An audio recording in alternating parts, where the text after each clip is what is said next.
જાંબુઘોડાના ફૂલપરી ગામે અંબેમાના મંદિરમાં ચોરીનો નિષ્ફળ પ્રયાસ, ગ્રામજનોમાં રોષ અને તર્ક વિતર્ક.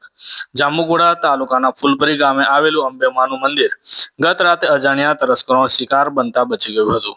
પ્રાપ્ત વિગતો મુજબ ફૂલપરી ગામની નવી નગરી નજીક જાહેર માર્ગ પર આવેલા મંદિરની દિવાલમાં બનાવેલી દાનપેટીમાંથી ચોરી કરવા માટે ચોરોએ મંદિરની દિવાલ તોડવાનો પ્રયાસ કર્યો હોવાનું સામે આવ્યું છે.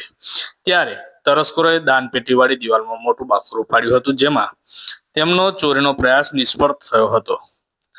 આજે સવારે જ્યારે મંદિરના પૂજારી દીવાબત્તી કરવા આવ્યા ત્યારે તેમને દિવાલમાં પડેલું આ ભંગાણ જોયું હતું. આ બાબતની જાણ તાત્કાલિક ગ્રામજનોને કરવામાં આવી હતી.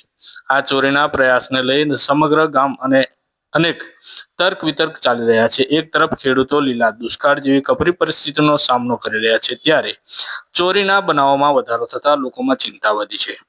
ગ્રામજનોમાં એવો પણ ગણગણાટ ચાલી રહ્યો છે કે ફૂલપરી નજીક કરા ગામે નવરાત્રી દરમિયાન થયેલી ચોરીમાં હજુ સુધી પોલીસને કોઈ સફળતા મળી નથી અને ત્યાં સુધીમાં ચોરો અન્ય સ્થળોને પોતાનો કરતબ અજમાવી રહ્યા છે.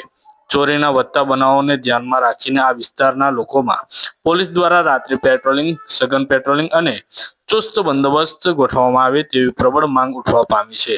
આપે જો અમારી યુટ્યુબ ચેનલ અવર જાંબુઘોડાને સબસ્ક્રાઇબ ન કરી હોય તો સબસ્ક્રાઇબ કરી શેર જરૂરથી કરો, જેથી આવનારા અવનવા વિડીયો આપણને જોવા મળી રહે.